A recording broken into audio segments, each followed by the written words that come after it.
Hello, everyone. Time for another CodePen Radio. I don't have a fancy name for this one, but I've been trying to get fancier with the names of this because I did one with Alex last time and he was like, why CodePen rewrote their real-time system? And I'm like, ooh, a question kind of thing in the header. That was good. We need more like clickbaity titles. Yeah. Know? I think I changed... How CodePen changed everything to allow versions. Yeah, why not? If I get 5 more views, I'll be happy. The last one I did with you, we just called it billing. And I look back and I'm like, no, dude, that was just the name of my notes. And I just rolled with that. Ouch. I went back and changed it because there is some like kind of interesting bits in that, I mean, the interesting part to me is like you do all this billing work and it just like feels like obviously like good stuff, good, healthy hygiene for your app, but it made money. Like that's the hook that like doing the work worked. So anyway, I've made the tail something like that now. Increased subscription growth by I should just give it to you. This is your job now. Yeah. Why am I doing this? I clearly... Anyway, okay. Versions. That's what we're here to talk about. But I promise the title of the episode will not just be versions, unless I absolutely screw the pooch here. Anyway, that's what we're here to talk about. Versions. What did anybody out there knowing, if you're listening to this, know that we even had versions? It's a little bit, I've almost been not trying to keep it under wraps, but it's like, it's kind of a big, sweet launch feature and we're not like technically at launch yet. And, you know, so we're kind of bad at trickling out all our greatest stuff early. Anyway, that's we okay. haven't Most really, people I mean, don't we listen haven't to this done show. like proper, like any kind of proper fanfare for any of it really. Like we haven't done the big whole like, guys, we're here, it's new, it's happening, like anywhere. That's happening. No, don't worry, everybody. This podcast is behind the scenes before all that fanfare.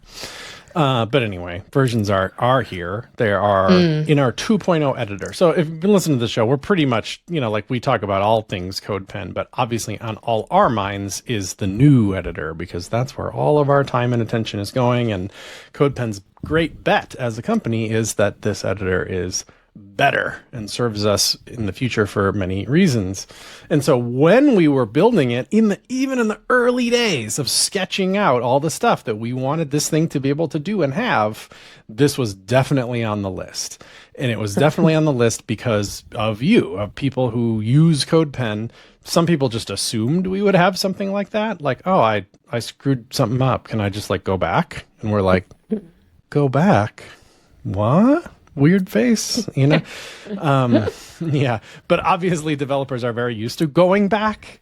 Everybody uses Git, like everybody, you know?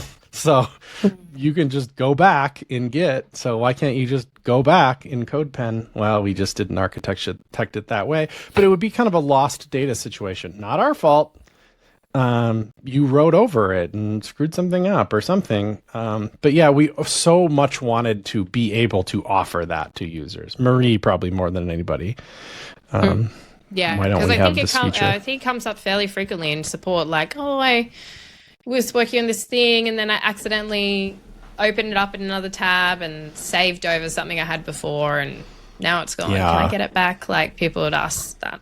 That's a fair or even question. Just make a mistake and like want to go back to where they were like yesterday.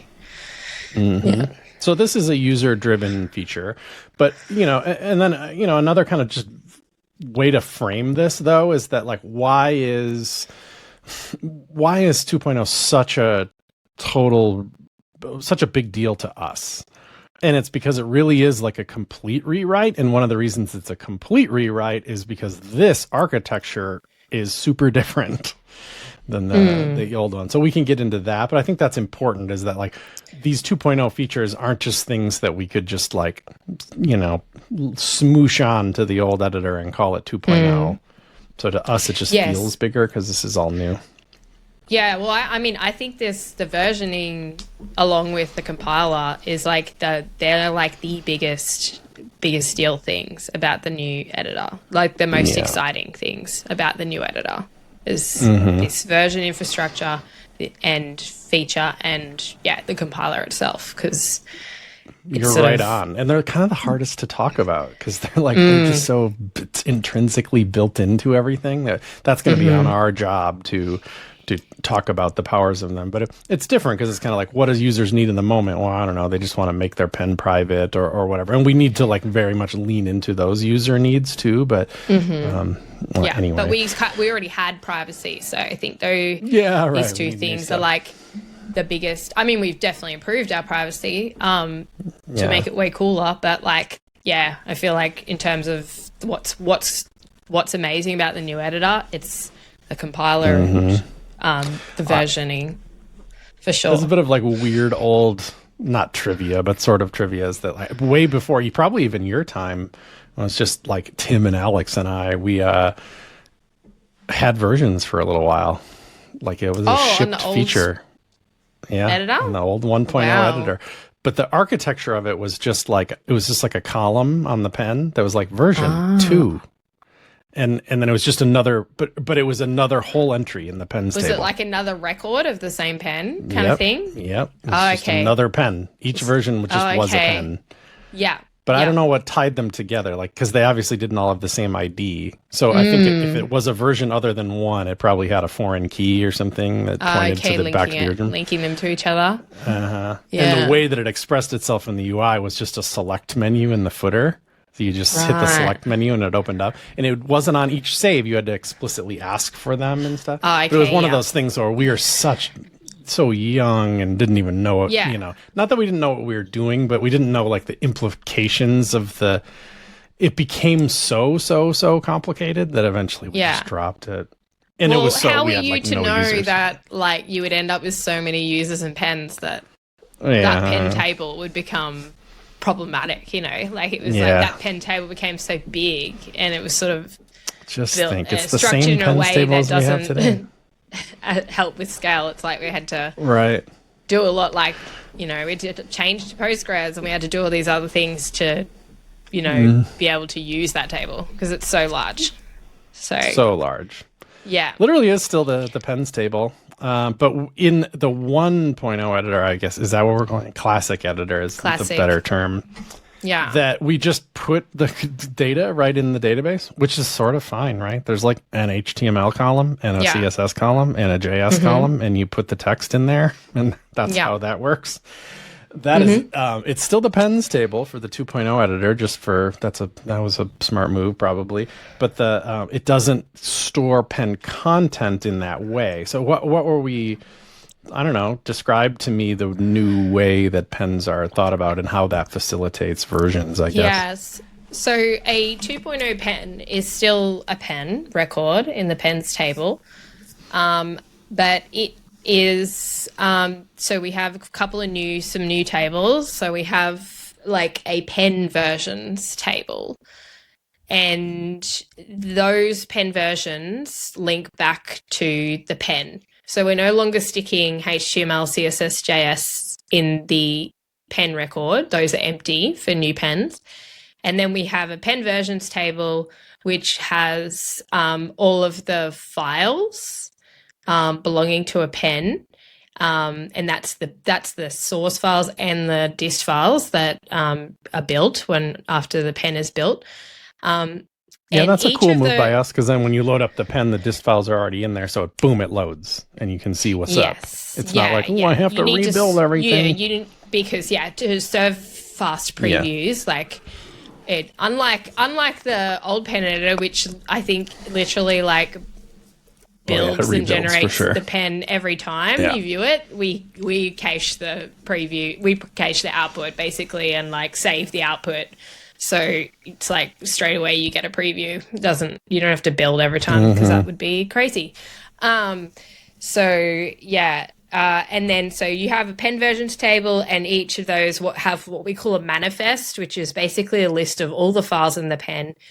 And then each of those files have a content hash, which is just like an MD5 hash of the content of the file. And then we have another table not the actual content of the file. So no, not the content of the file. It's an MD5 hash of that content.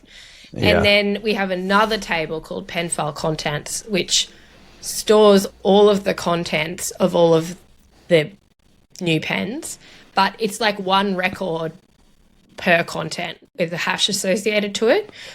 So me and you, Don't we Chris, call that could have content this. addressable storage? Am I using that word correctly? I don't know. I think so. Yeah, because it's sort of like content addressable. you're So if I have an index.html content, file, you're not like storing. You're making an address to a even location the where the file content name is doesn't stored. matter.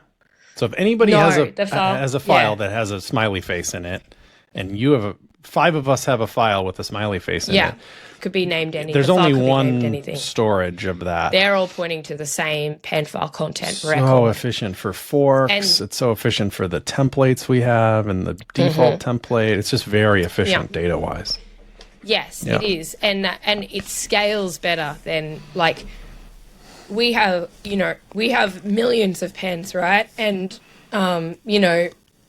hopefully people will continue to make millions of 2.0 pens. And then, depending how long you spend working on a pen, you can end up with, hundreds of pen versions of your pen. Right. And if we were to... Because we didn't really say this, but we are storing every single time you hit save. Yes, we are. That's a lot of pen versions. Initially, we are creating a version every time you hit save, unless you have autosave on, or maybe those get more rolled up more aggressively. We've got something in place with like autosave people, so we're not like making a ridiculous amount of versions. Maybe we don't version those autosaves. Maybe it's like only a conscientious save that we store. But if we were to keep content, so if we were to store the emoji face, like for every single file that used an emoji face content, like it would just blow out like the data unnecessarily. We would end up with these like massive tables with heaps of data in them, and it's just not necessary when you can instead make a reference and just have one record for every possible piece of content. Yeah, really cool that works. In the system. If you're actively working on a pen, you can easily accumulate, 100 versions or something as you're at an active working session on a pen. And that's useful because like that day, because you're like, oh shoot, like you might like immediately have this, this user moment or whatever, where you're like, I need to go back like 5 minutes or something. Yeah. We'll have that ready for you. You can totally do that. And I think you see where I'm going with this, like, but that fine grained of needing to go back is less necessary over time, right? Yes, I think usually going back it's a recency thing. Usually, it's not kind of like people typically when they write into us are not like, oh, I want to go back to the version that I had 2 weeks ago that I've been working on for 2 weeks. People generally don't want to undo like 2 weeks of work. Like they want to undo the last 5 minutes or the last hour, or like or say they stopped their pen yesterday, came back and they worked on a few minutes. They want to go back to yesterday, but it was yesterday, but it was actually like 3 versions ago. Not, so not a huge amount of versions ago. So for that reason, we save all these versions, but we don't keep them all forever. We have like so we keep them hopefully longer than you need them to, but it's almost like I don't want to scroll through 2,000 versions when I'm trying to go back in time. Like it's actually hopefully it's useful to you. So we kind of when I was looking at other products that do versioning, like Notion, for example, or like Google Docs, or they do a similar thing where it's like Notion doesn't keep every edit like ever in the history, because that would just take too long to scroll through. So you'll find there's like more recent edits, and then it starts staggering out more as the further you get away. So it's like by the hour, then by the day, then by the week, then by the whatever. Maybe that's too fine. I forget our exact increments, but I think we do that, right? Like if there was... we use we don't have like keep the day and then keep them up. We have like it's like called a logarithmic roll-up algorithm. So if you think about your versions like in a timeline, in a horizontal timeline, sort of like the more versions you create at the head, at the front, the bigger the gap between the versions at the back of the line. So it's sort of like a thing where we go up and we calculate the distance. By distance, I mean time. The time between versions. And depending on how far away you are from the front, the very front version, so how far back in history you are, that's sort of like how that influences how big the gaps become. Yeah, I remember when we went to this. Yeah, it's like less understandable to me than doing that. Yeah. Yeah, it's less understandable to me than like hour, day, year, whatever, but also smarter. It's quite clever because it means, the more versions you create, kind of the more that get rolled up, I guess. So, like, which is what you want. Like, the busier someone is, kind of like, as time goes on, more versions get rolled up in the back end of that. And that means that, that person is not scrolling through hundreds and hundreds of versions. It's probably not what you want. It does make someone sense, who's right? created 5 versions, like, they probably want all those 5 versions. Yeah. So even if they There's little tricky things we do 3 too. months ago. Yeah.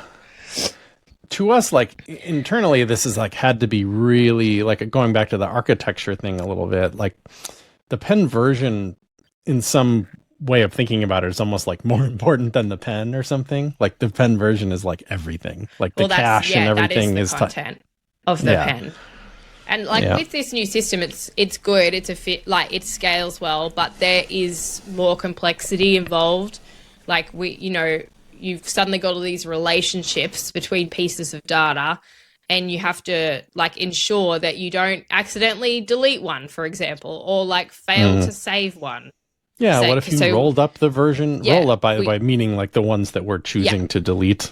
Like that better not be in an important one, like one that was deployed, for example, because a deployment, which I don't know how much we've talked about this in the podcast, but we have that too, is a version. It's a specific version of a pen, So there's obviously we don't do that. And there's protections against that, but Yeah, you have to be, when you do this cleaning up, you have to be careful. And you also just have to be, even when you're saving, like when we're saving our pens, we have to save a pen. Or when we're saving a version of a pen, we have to save a pen. We have to save a pen version. We have to save the pen file content records. Like if you fail to save a pen file content for a pen, like in that moment, it's lost to you. Like when you go to look at that pen later, if there's pen file contents missing, you can't get that back. You have to get it in the moment that the user gives it to you. Too, because I've actually spent the last few weeks just working on like putting in constraints to make sure that like we can't accidentally lose pen file content, or we can't accidentally not save pen file content. And when I found out, pretty huge, because you do want to trim it away too, right? We were failing to save the build files every time, which is not a huge deal because you can just run the build and get that back. But the way the system works, we were supposed to be saving those build file contents, and we weren't in certain situations. So, but now we are. Oh God, yes, it's all good, guys. It's making me think about our other active problems, which is like less interesting for a podcast and more interested in like what the rest of my day is like, Yeah. Fascinating, yeah. In the kind of reaping of them, that I don't know if we've used that word that much on the podcast, but we put those features into place because, well, for one, any given pen now in the 2.0 editor, which could just be from a free user, by the way, so we have to be careful about that stuff when we're spending money on somebody who's not giving us any money. That's like not a great business equation. Is like now all of a sudden way, way, way, way more data, or at least it can be. Yeah. So that's okay. You can be quite a prolific free user if you want to be, like, right. With a lot of pens, with a lot of versions. So But now imagine, there's 100 versions for this pen, and all the files have changed very much. Every time there's like a good amount of change in those files. But then we roll up and we roll up and we roll up over time, and there's less of those versions. There's a very good chance that there's pen file contents now that no pen version points to. Right. So like why keep them around? And that could be dangerous because pen file contents is probably the most like at risk table for just absolutely blowing the heck up. Right. Yes, it's a very special table. We have to make sure we don't delete anything that shouldn't be deleted from that table, because that is one thing we say is like our number one priority is never to lose people's data. And that would be a version of that. So okay, well, talking about the UX of it all and all this and what people want and our architecturing it into everything and doing so efficiently and all this stuff, a lot of work, a lot of computer science, a lot of fancy work went into this. So it's actually, and where free pens are version 2, they're versioned perhaps to a lesser degree. I forget all the exact details in it, but you don't really have access to it anyway. Like you're using the version system because we have to, because it's built into the core of everything. But pro users can use the version system that is actually go back in time, right? Yes. So we save the versions for everyone because it would almost be more complex to try and not save versions for free, like just be constantly checking like, are they pro or not? Should we save or not? Like that's just adds a layer of complexity that we probably don't need. And also it means that you don't have to be pro like in the moment that you do something that you want to undo. And then it means that like, if you are in a situation where you're a free user and you're like, oh, I want to go back and get to this, moment 10 minutes ago or an hour ago, you can just go pro in that moment and we've got the version history for you there. It's not like you go pro and then, okay, from now on, like we'll save your versions and from now on you can use version history. It means we kind of didn't have a choice anyway. Like we are either doing this or we're not. Yeah, so you have access to that feature, which I think is what people want, right? Like, they're like, I'll give you the money and then you give me that version from an hour ago. I think that would be upsell, the expectation. As we might call it, or anybody would call it. Yeah. And like, not everybody loves that, but it's a little bit like that's the business that we're in. Yeah, so. Like we gotta make money somehow. Like we gotta charge for stuff. I'm sorry, guys. Like, come on, do people. Everything for free. Like, who are we talking to, though? I've already told these people that listen to this podcast, being pro is mandatory, so we're just talking to a bunch of pros anyway. It just doesn't matter. They're gonna be cool with it because they're already pro. People listening to this, very cool. So, God, there was just so much technology put into this. I like it. I like it for so many reasons. I like it because Marie likes it. I like it because it's, it Marie's solves so user excited problems. For versions. I know. Yeah, it's amazing. She hears firsthand all the time that people want it, so she's pumped. I know, and I think that's important to like be listening to your customers and build the things that they want. I feel like it actually helps people, in those certain circumstances, especially in that useful. Circumstance where your gut drops out when you feel like you've lost something, but you haven't. Yeah, I like it because it helps our deployment feature. It's like it's just crucial to everything that we do. I like it because it works. I like it because of the way that it's changed all our thinking. Like now we have blocks, but we have block versions. Like we just think in versions now, and the block version's actually the important one that does all this stuff. Block is just like the shell that holds them all together. I think that's cool, and that we just we're just a versions people now. I would point out that it's not Git either. I mean, I could imagine somebody being like, oh, they just like internally use Git or something. We do not do that. We use Git in our own code base, of course, but we just have our own implementation because it's just CodePen to do so and works for us, Yeah.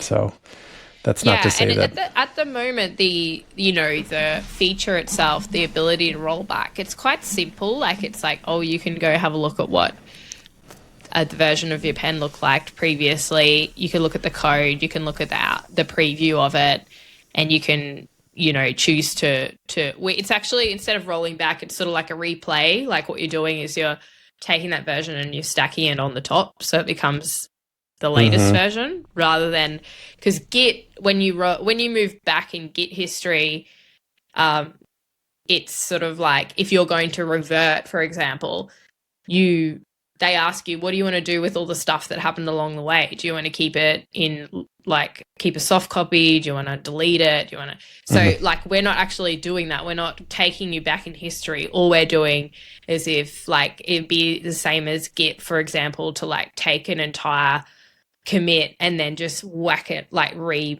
it on the top of the stack kind of thing. So... but what, if people are into versions, like we think they will be, we'll probably, build more into that feature where you can, for example, diff, like have a look at the diff between your versions and that we didn't sort do of diffs thing. yet, right? There's so things, like, of make course, it we can't help but think of things that would be better. Fleshed out of a UX experience for sure, and that'll be fun to do. It's good now in that I was like pleased with that you can do the main things that you would want to do. One, you see your list of all your versions, just open the panel and you look. And then you want to see what that was before you revert to. You don't want to just pick blindly. So you can click a button and then it shows you what's up. It shows you what it looks what you like. can actually do is you sort of basically start a new pen at that version. So that's another thing you want to could do, see the is code like, too, right? Is this so what when you're you see about? the code, by seeing the code, all you're doing is, we have this option to like open and basically as a new pen, and so you see all that code in a new pen. So you could either be like, okay, cool, I'm gonna make my current pen go back to that version, or you could, start a whole new pen at that point, in case you want to. Right. Go, I want to go back to here and start from here. Yeah, you could do either one. Probably what's common is to look at the code and be like, yeah, that's the one I want, and then go back to the original pen and click the button. And what's very satisfying is it's just like instantaneous, because all we're doing is just like repointing. Yeah, just plops you back to where you were. Addressing, as you said, like it's just saying, use this version and this version's like, use all these contents, and like they're already there in the database. You're just pointing things to things, which is very fast. Yeah, it's pretty satisfying. That we buy. That's partly what's so beautiful about all this is it's like that with deployment too. I think people are used to the word deployment being like, oh, there's some time budget to that like word. Like a build process has to happen. Yeah. Yeah, and like, I don't know, stuff happens, all kinds of stuff. I mean, probably mostly the build, but people think like, okay, now my CI server gets it and it runs an npm install, and then it breaks all the cache, and then it's, I don't know, who knows what, depends on your thing. But there's like time. Some companies, it depends on who you talk to. They're like, oh yeah, ours is like 6 hours or something. And you're like, oh, I'm sorry, what? But and then like the Netlifys of the world came along, and it was like, it's like a minute or whatever, like maybe even faster if it's just nothing. But a lot of like if it's typical, quite a simple site, like I think your little Netlify's Astro build quick. is 30 seconds. Yeah, it's quite quick. Yeah. But the how long CodePens is though? Like None. 0. 0 seconds. Well, it's because, so when you're building your pen, we have to build it to, when you're making a pen, we have to build it to make the preview work. Like one of the things people love about CodePen is the preview update that just updates when you change your pen. In order for us to be able to do that, we have to build the pen. So it's built. It's already done. So as far as like deployment goes, it's literally just flicking a switch to say like, or changing the pointer, like, hey, we resolve this domain at this version of the pen, which has already been built.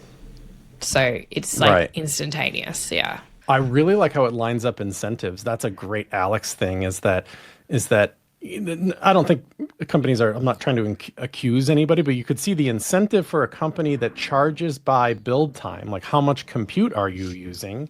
They're almost incentivized to make it worse and slower and crappier, because then you're using GitHub Actions. I didn't even know that was it, but yeah, sure. That's especially like building by usage. Our GitHub Actions, for some reason, take a lot longer than they used to. We're also charged by the time that they build. But we're not charging you by the minute, so the more efficient and fast we can make it, The incentive is for us to make it better, not worse. Yes. We're not incentivized to make it worse, so we can charge you more.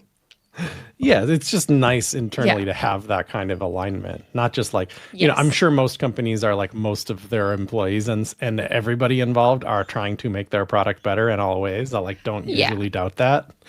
But still, in the actual incentive does matter. Like where. Yes. Okay. That's all I wanted to say, I guess. Well, we did it. We talked about versions of very, very fine, one of the top tier, the A-list features of or S tier, is that what the kids say? S tier feature of the CodePen 2.0. Yeah. Whatever that means. I love it though. All right, final words. Versions are great. You should go pro so you can change the version of your pen. Until next time. Bye.